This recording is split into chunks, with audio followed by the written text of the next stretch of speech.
Hey, everybody. My name is John DePietro. And I'm Bob Zagami with the Camper Report Show. On today's Camper Report Show, Bob, I am going to be talking with a very cordial couple from Canada that for the first time in 2 years, they're able to come RVing right back here in the USA. We're going to hear their story. Well, I'm sure they're not the only ones from Canada now that they can come back this way again.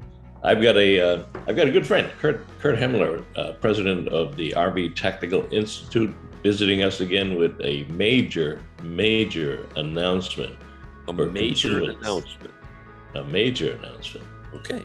So in order to hear what that major announcement is, stay with us. We've got those stories plus all the news from our friends at RV Business and Woodall's Campground Magazine.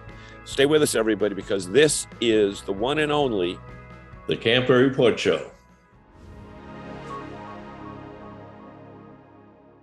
Hey, everybody, welcome back to the Camper Report Show. My name is John DePietro, and no fake background today. I am at a real live RV park. I am in South Florida. I'm from New England. They've got snow at home. We've got sunshine here, and that's the beauty of RVing. No matter where you are, you can be on vacation. So I'm on vacation, but I'm doing a little bit of work. Again, my name is John DePietro, and his name is Bob Zagami. Bob, we've got all the news today, and let's start off with a story from our friends at RVWA, the RV Women's Alliance. They have a very interesting member. Her name is Carly Anderson. She works at Thor, and she's also an avid RVer. Talk about Carly. Well, I'll talk about Carly, but first talk about RVWA. For people that don't know what it is, it's a group of women who were formed a couple of years ago to advance the careers and education and networking opportunities for women in the business. Not just women, though. Not just women. Men can join and help and mentor, but RV Business is highlighting 2 women a month in their magazine and online. And this week, there's Carly Anderson, as you said, from the marketing department at Thor Industries. When she got out of college, she worked for an advertising agency, and Thor was one of her customers. And they were such nice people. She thought, I'd like to work for that company. And without any RV experience at all, and this is the important thing for women out there, they may be looking at the show and saying, well, I'm not in the RV industry. Well, people like Carly have proven that it's really a very lucrative career field and a very exciting career field to be in the RV industry. So you don't have to have experience. And you can look up rvwa.org to get information on it. But Carly joined the company. She took out one of their Class B motorhomes shortly after and realized why people like the RV lifestyle, the freedom that it gives you in terms of your scheduling, your work, and she works remotely from the company. So she encourages everybody, number one, to look into the RV industry as a career. And there's so many different aspects where they can work in the industry. And it's so important to note that if you're a marketing professional, if you're a finance professional, if you're an engineering professional, but like the industry, but don't necessarily have industry experience, they welcome you in, because today the RVing crowd, the base of people, is as diverse as ever before, and I don't just mean ethnically diverse, but people are coming from all walks of life to be part of the RV industry, as well as the RV community and RVing lifestyle. And along those same lines, with education, if you want to learn about the RV industry, you can get a scholarship if you meet certain criteria, or even more than that, if there's someone that you know that is already working in the industry and wants to further their position within the industry, then the Mike Molino Scholarship might be something that is of interest from the RV Industry Association. Speak to that, Bob. Yeah, and we chose several of our stories this morning are for consumers who enjoy the RV industry, but may never have worked in the RV industry or benefited from some of the programs in the RV industry. And the RV Learning Center Scholarship is now open for people who work in the industry who want to recommend a relative or a member of the family for the scholarship. It's a $2,500 award for the 2022-23 school year. You move those papers off your computer, you're distorting your voice. All the paperwork has to be in by July 1st, and the information is on the RVDA website. Go to the Mike Molino Learning Center.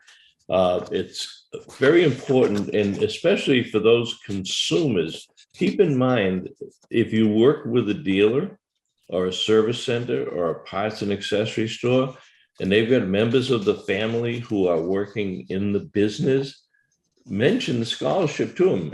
We publish it a lot in the industry itself, but sometimes we don't say enough outside the industry for consumers to mention to their dealers, say, your son's doing a great job, or your daughter does a wonderful job with the direct mail program. Why don't you recommend her for the Mike Molino Scholarship at RVDA? And there isn't a kid in the world going to school that can't appreciate an extra $2,500. Just remember that it's July 1st and we'll put the information on the website too. So, and speaking of dollars, the dollars story about the RV industry, you know what? It's not just in RV specific publications, but it is top news in the Wall Street Journal, in Bloomberg, et cetera, et cetera. And Sun Communities, Sun Outdoors, who operate campgrounds and recreational facilities, have some amazing numbers, and talk about them, Bob. Yeah, Sun is one of those real estate investment trust companies that we've talked about throughout last year and early this year, who are making significant investments in the outdoor hospitality business. And Sun was one of those. And last year, they bought 41 new parcels of land. They had earnings that were up 41%. Total revenues were up 41% from 158 million. They increased 158 million to $542 million. And that for the year ending, it increased to approximately $2.3 billion. So that was the fourth quarter. Sorry. So the year end numbers, they had revenues increased by 874 million, or 62.5% over last year. Now those numbers are staggering, and we don't give you the numbers. Staggering is probably lowballing it. I mean, those are amazing numbers when you figure, when you show that $1 million increase or $1 billion increase. Yeah. That's just the increase. That's not the total, which makes it more amazing. They were 1.4 billion for the same period in 2020. In 2021, 2.3 billion. And we don't give you these numbers and talk the financial stuff. We have no financial interest in these companies. We don't recommend any stocks in this industry. You make your own personal decisions. But this reflects when you hear people talk about a difficulty getting a campground, or the fact that the industry needs new campgrounds. These people are taking this money and investing it back into the campground. So the exciting thing about companies that have these kinds of earnings is the fact that they're going to put it back into the outdoor industry and develop even more property. So it's great to see that number. You used a figure that they've acquired 41 new pieces of property. Now, if they've just acquired the property, I don't know whether these are whether it's raw land or campgrounds that are already existing. But if they're looking at 41 new properties, they are looking for the long term, not just for the next couple of years. Yeah. They did. During last year, they completed construction on over 1,000 sites in 8 ground up developments from ground zero. 8 ground up sites from ground zero that have been built and are built. Yep. So our final financial news is revolving around a name that everybody's familiar with in the camping world, and it is Camping World. Yeah, and here again, if we use staggering or just phenomenal from a business standpoint, people see Camping World going up and down the highway, and I'll just give it the year over year operating highlights because it tells of the tremendous growth. But their revenue was 6.9 billion with a B. Yeah, that was their revenue. Just a few years ago, this was a $4 billion company. Nothing to sneeze at there. But that was an increase of 1.5 billion or 26.9%. And out of that, their gross profit was 2.5 billion, which was an increase of 753 million or 44.3%. Yep. And gross margin was 35.5%. And then their net income was 642 million, increase of 297 or 86.5% increase in net income. And you're using a whole bunch of terms that are well beyond my pay scale. And all we can say, I think we can summarize it for the most basic statement is by saying business is booming in virtually every sector of the industry. Now, what does that mean? Let me give you one more figure that is also amazing, because we see Camping Worlds all over the country. Their vehicle inventories were $1.5 billion. That's inventory of product that they purchased on the lots. Right. And that was up almost $1 billion also. So, we don't talk in millions anymore in this industry. We're talking billions in this industry. So this, a lot of people say, well, what happens if the economy tanks or things go down? It's going to dip at some point, but the industry is at such a level in terms of consumer demand, number of dealer outlets, new campgrounds being developed, new products being developed. This is an industry that is going to stay is here for a long run and profitable for many years, and is going to produce incredible products for our consumers at every level of the industry. And what it means to our consumer audience, our viewers, our regular old campers, is that they made a good investment.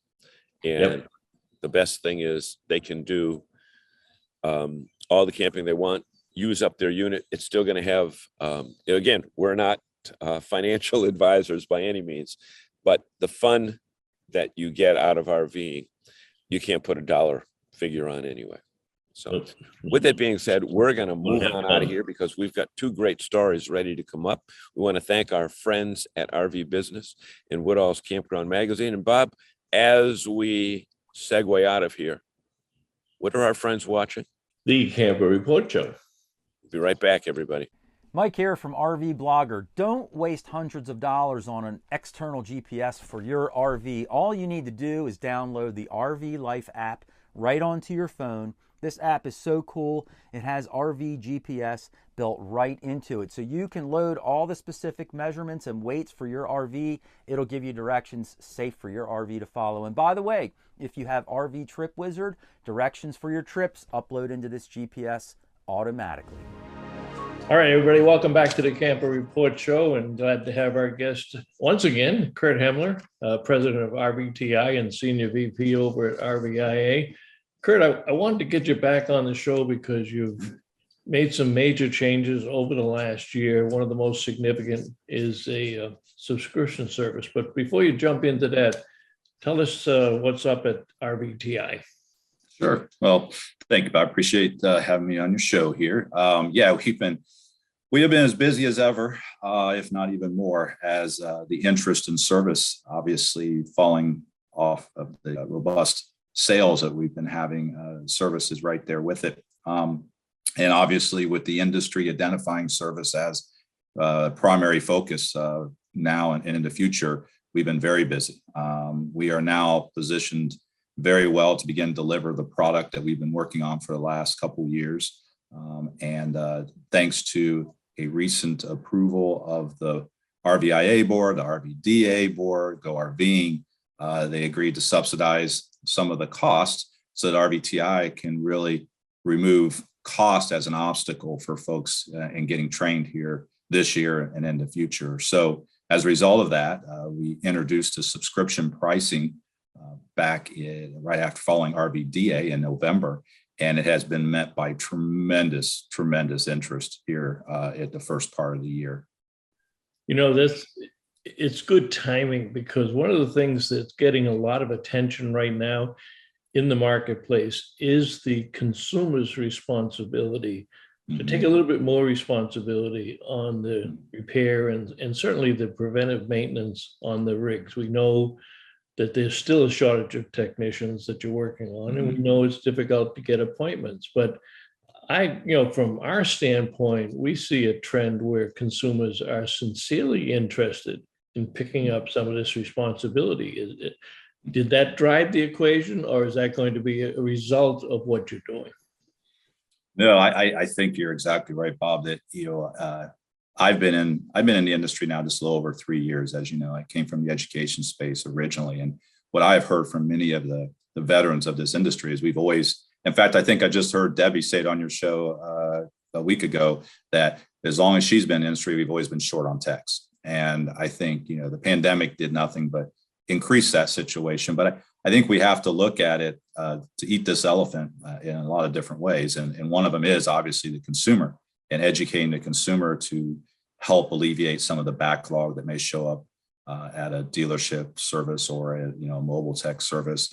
And that is educating them. And I will tell you, we've been at a few consumer shows here in the first part of the year, and a lot of the consumers have a lot of interest in, especially our RV service inspection level 1 program. They're willing to say, hey, I want to learn it as well. And of course, then that leads into, well, heck, it might become my side hustle, or my spouse is retired and I still would like to make some cash on the side. So a lot of husbands and wives and couples are doing the program. We've had more mobile interest than we have ever seen. In fact, our face-to-face classes now are predominantly 80% mobile techs that are going through the training. And I think it's a combination of them being interested and taking care of their own rigs, but it's also a product of us getting out there and educating that you can have a nice career, a nice long career in a field that you enjoy. And right now, at only $300 to get level 1 and level 2 done, it's unbelievably affordable. That is an amazing number. You're right. And did the board feel that was what we needed based on the quality of the programs that you have the foundation of, that this is really a springboard to a whole nother level of success for RVTI? Yeah, I think the board, if I would have pushed hard enough, I think the board would have said, just let's give it away. But we didn't want to go down that road because we didn't want to water down, discredit the quality of what it is. We wanted to definitely remove price as an obstacle for most folks, but at the same time, we wanted to make sure that the integrity and the quality, the millions of dollars that went into this program and has been recognized, and it's been spoken about, and it has been appreciated, the quality of what it is. We've never had this in the industry. We've never had a program. It's got 39 modules and nicely done and professionally done, and the third-party validation and accreditation, and all that came at an extremely large sum of money, millions that we've spent already. But this year is really an opportunity, to test the waters also. We want to get our dealer friends involved. We know that any time that a technician is put into training, that there's a cost to that. There's a direct cost and a long-term cost, but we wanted to make it as affordable as possible and not have cost be a factor, so that they could invest in this. And we are seeing that happening. As of right now, I believe we're well over. Last count, we were well over 350, and we're approaching 400 rooftops or individual facilities, and most of these being dealerships that have signed on at the $1,200 cost to train their entire facility. And that's what we were referring to as a facility or rooftop cost. And that allows a facility to train everybody at that facility, regardless if they have one tech or 100 techs. They can train on level 1 and level 2 at a annual cost of $1,200. That's it. And so we've seen huge interest in that. And you've got two real inflection points there, because the dealer activity is important in the sense that they can recruit people into their dealerships for training. They can improve the training of the techs that they already have. But going back to that consumer standpoint, even that is something that the dealers could advertise, because having more educated consumers on their rigs are going to be happy customers. Exactly. And those numbers are staggering in terms of where we could be a year out in terms of the technicians that we are bringing into the industry, or the technicians that we're improving with the other programs. And how are you marketing this? I know you're going out to the consumer RV shows this spring, but how else are we going to market as an industry to the consumers the availability of this program? Sure. Yeah, there's actually, we've sat down with our partner BISC Education, who's been with us for well over a year and a half now. They helped us put our program online, and they have really been an excellent partner with us. And so it only made sense to engage really their even other part of their business, which is recruitment as well. We've partnered with them, and we've identified buckets that we definitely want to go after, such as veterans, such as high school students through the American School Counselors. So we'll be attending over 50 locations and 50 events this year that speak to the school counselors, which is important that they spread the word with the youth of the future, because as they progress through, we can train this program in the high schools. We've also taken a look at all the folks in different places that are looking to do career changing. Right now we're going through the great resignation, as folks have heard, and people that are adjusting their lifestyles and adjusting their interests thanks to, in large part, the pandemic. And we want to make sure that the RV service technician, whether a mobile or a dealer tech, is in front of everyone's forethought. The other place is we've had some great inroads with the correctional facilities. We're going to actually be speaking at 2 different events, which are national events, and our program is being looked upon as a signature program to be offered to correctional facilities all across the country, including not just correctional facilities, but also at-risk facilities and things of that nature. So I think the safest thing to say, Bob, is we're going to try to leave no stone unturned. Our partner at BISC is setting us up with the ability to have a call center. So we will be able to handle the large volume of intake of calls, so that we can serve people very quickly and very professionally. And all of that will kick off in the next couple of months as we kind of train those folks and get them ready. And then we'll launch in the second part in the third and fourth quarter of this year. We will go heavy into marketing, which will be a national event. And we also believe there'll be residual from that, much like Go RVing works. We believe a lot of the branding and stuff that they do, we probably don't account for every single thing that they actually drive into the dealerships. We feel the same thing. It's bringing awareness. One of the things I've definitely identified over the last year is we've gone to different events, especially events like the school counselors, where there's some consumers in there that have had the RV experience, but for the most part, the majority have not. I find that we have to kind of educate that there is actually a profession out there that in the RV space. They go, oh, I never even thought about that.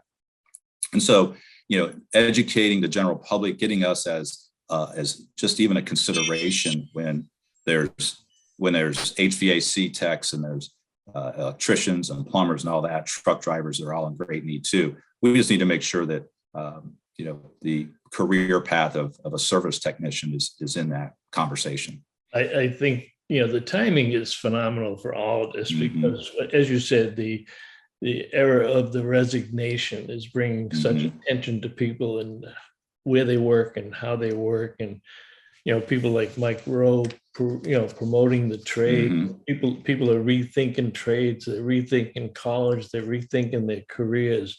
And all of a sudden they come upon the RV industry and they find out that number one, we are an industry, and number two, the impact that we have on the gross national product, the gross domestic product.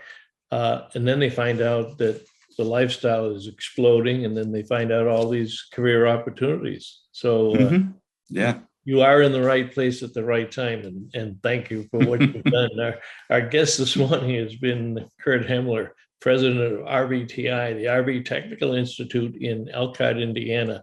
Curt, I want to thank you. Always great to have you on the show, and I'm going to talk to you about bringing it back on our other show, RVing in New England, and we'll talk to consumers for an entire hour about the opportunities that you can afford to them these days. All right? Excellent. Thank you very much, Bob. I've enjoyed it. All right. Take care. I'm Jesse from Outsiders Calling, and I love adventurous family travel with my wife Jenny and our son Tucker. For over 3 years, we've RV'd across the U.S. and Mexico, and it's tough to find places that meet all our needs. Now we plan our trips with the RV Trip Wizard, pull it up in the RV Life app, select it, and go. It helps us discover amazing new places to grow together as a family. RV Trip Wizard with the RV Life app is an awesome trip planning combination. You can get both for one low annual price. Check out rvlife.com to learn more.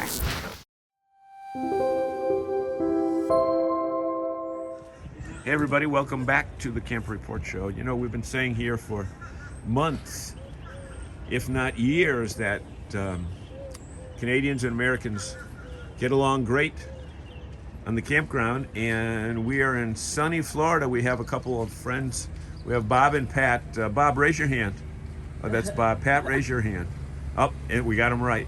So they're from Ontario, and what we wanted to talk to you about briefly is last year you couldn't come to the U.S. And Pat, I know you took that pretty rough. Is that right? That's right, yes.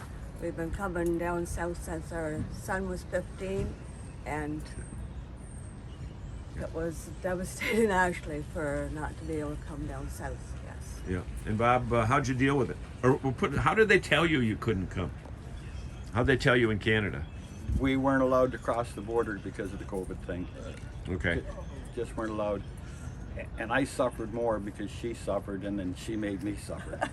Okay, so you're basically blaming her that you had a bad winter. I better not. No, better not. Okay, so tell us what your normal routine is, Pat. You said you've been doing this for so many years. What's your normal routine? When do you pack it up there? The end of December. Yes. Well, this year we left the 15th of December, but normally we wait till after Christmas and come down, and we're down here till April. Oh, okay. Okay. So do you guys come here every year, or do you vary it? Do you move around to different places in Florida, or what? We used to be in the Keys for 7 years till somebody bought up our campground and turned it into condos. And there was no place for people to camp down there. It's just too hard to get in. So we found this place, Jetty Park, and we kind of like it. We got a lot of winter friends that we socialize with every evening and daytime and breakfast, and just a great place to be in the winter when there's snow on the ground in Canada. Yeah, and I will say, for purposes here, I met you last night when I was walking back, and you had your big TV on right behind you there watching the Daytona 500. You were kind enough to offer me a beer, and you know what? Then I said, wait a minute, these Canadian guys, I got to talk to them about, because I remember, Bob, that you said that last year Pat didn't like it that you weren't able to come down. So no, it's It was different. a long winter. Yeah, It was a long We've been doing winter. this for over 30 years, and We then used- all of a sudden one year we couldn't come. It wasn't nice. okay, so did you ever look into any of those alternative ways of coming here by having a transport company bring your RV? Wait a minute, you couldn't come anyway, right? That's right. Either You could way. fly. I think you could fly, Yes. but you couldn't drive across the border, which didn't make sense to us. Oh, okay. Now, you said you have a lot of American friends down here, and if you've been doing it for so many years. Now, one thing I've noticed with Canadians is the Quebec people seem to travel in packs, where the Ontario people are much more open to hanging out with Americans. Am I interpreting that right, or is that reality? I would Yes, say so. you are yes. interpreting that right. We come down here, it's kind of like a second family. In the wintertime, we get to meet new people, and it's. But the French do like to stick in a big group together, where we don't. We'd rather mingle with Americans. And meet new friends. Yes, definitely. Yeah. So what would you say to other Canadians that are thinking of the RV lifestyle? Would you, well, let me ask you this. I'm sure that you're going to recommend it, but tell us your own RVing experience. How many trailers have you had, or have you ever had motorized? Or Oh, we've had a motorhome, Yes. and we got rid of that, and we were pretty happy when we did. A lot less maintenance. Fifth wheel trailer, all you got to do is look after your tires, basically, and you're on the road again. Yeah. And obviously there's somebody that's going by that you're waving to. Yes. Unless you're flagging down the police to have them arrested. No, Yeah. One, Yes. one of the two. no, he's a good neighbor. And this Jetty Park place, tell us about this, because I think it's a hidden gem. It is. It's beautiful that you can just walk to the beach, and everybody's so friendly, and we meet so many nice people, and cruise it's ships. just the cruise ships going by. Right, the and- cruise ships are yeah. amazing. Yes. Right. And same with the launches. No matter how many times you've seen one, you want to see the next one. Yes. Yeah. Yeah. Yeah. And the other thing about when you come down, do you stay in one place, or do you travel and use this as your base? No, we stay in one place now. We've seen a lot of Florida and appreciated every place we've been. And this is what we call our winter home now. Okay. We're happy just to come down and relax at our age and just mellow. Yeah. Now, you're both retired. What did you do for work? We had our own plumbing shop, and Pat was a nurse. And then she became secretary. Bookkeeper. Yeah. Yeah. And now our son is taking that over, which is Taking nice. over the business? Yes. Yes. Doing very well. So are you still dipping into the books to see if he's doing okay? And No, don't have to. don't have No, to. don't have to. He's doing very well. He's doing a good job. Yeah, So. right on. And now our grandson's there too. So. Oh, great. Okay, so 3 generations. Do they come down in the winter to? No. No. No. No. Well, they're working. Yeah. Yes. Yeah, they're working. Their time's coming later. Yeah. So what would you say to people that are considering buying an RV that have never done it before? I would say buy a smaller one to start out with. Don't get a great big one with all the bells and whistles, because you may not like it. And sometimes the big units can't get into the right spots, because a lot of spots aren't big enough. And then do that for a couple of years, and then maybe go bigger. Pat, you agree with him? Yes, definitely. Yeah. Yeah. Well, this is our home away from home. It has everything that you need. But you're like on Fifth Avenue here. This is Yes. like Central Park or Times Square, whatever. What would you say? Yeah. Somewhere in Canada that's in front of the Parliament building. The only thing is, if you're in front of the Parliament building, you don't see any trailer trucks parked there now. No. No. No. Do you keep up with Canadian news? Oh yes. Yeah. Yeah, we're proud of it. Great. And we're happy about the truck drivers. They're just trying to make a point that it's their business, you know. Yep. Exactly. So you got your electric bike, Yeah. yes. and you're staying fit. Yes. Wait just a minute. Yep, there. Yep. There you go. Hold that in. A lot better. Hold it in. A lot better now. So we want to thank you so much for joining us here, and wish you well. You're down till when? April 15th. Okay, so another 6 weeks. Yeah. April And I 15th. appreciate, and Pat appreciates, you letting us into Florida. I always say that. Thank you very much for letting us be here. Great. Yes. Have a great day, everybody.